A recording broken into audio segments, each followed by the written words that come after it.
What's going on, guys? Mike Shemer here. Got my frugal Shemer financial hat going. I got my cheap suit. I got the frugal Escalade, Cadillac Escalade, used, bought with cash.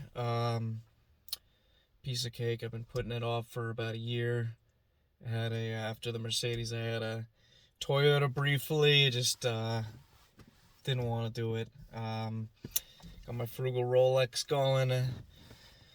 Used on eBay, nice and cheap. So anyways, I just want to go over an update on my weekly, income ETFs and my weekly and monthly dividend stocks and ETFs. And now I have, again, some quarterly and annually paying securities as well.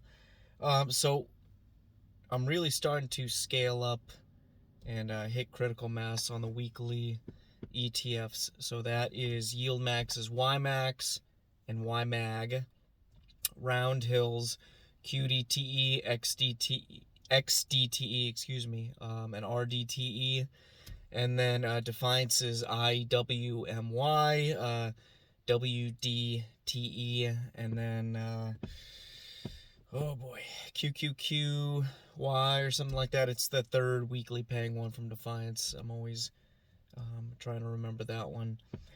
And the three Defiance ones, I have a lot lower amounts, at least for now, because of the NAV, the NAV decay, and I'm hoping they can turn that around, even if they have to lower distribution slightly. I love those first five. And YMAX is doing both YMAX and YMAG. All of those are doing well.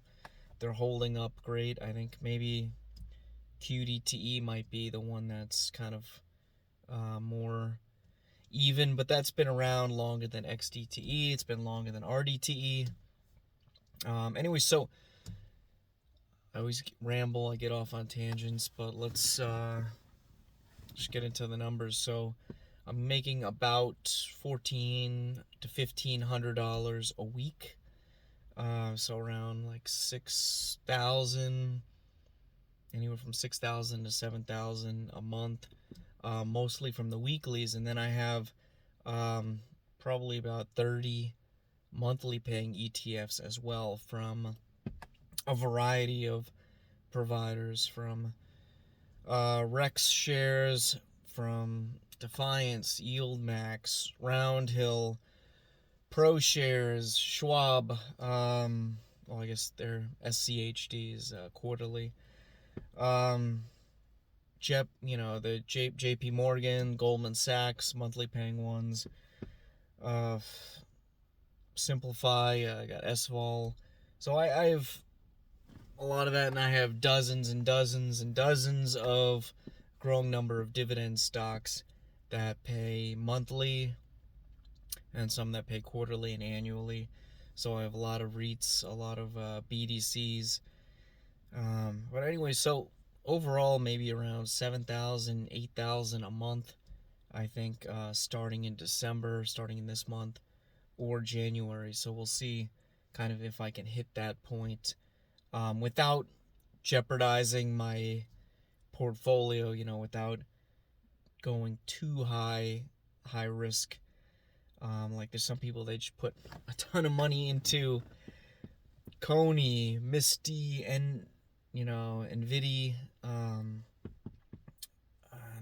Tesla, that kind of the super high. Ulti's another one, super high income Yield Max. And people have made a lot of money this year, depending on when they got in, if they got out, if that type of thing. It really depends, but it's just not for me. I like to overly diversify, if anything, even though I've kind of concentrated my strategy more recently. So that's the key. I'm trying to minimize the downside, maximize the upside within reason, for my main portfolio, and then my IRA. This is my personal portfolio, by the way, which I can withdraw from, sell, do whatever I want, anytime I want, no penalties.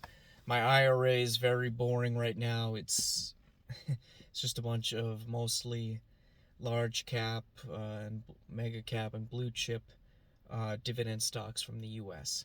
And that's just compound. It's growing. It's doing well. It's compounding slowly.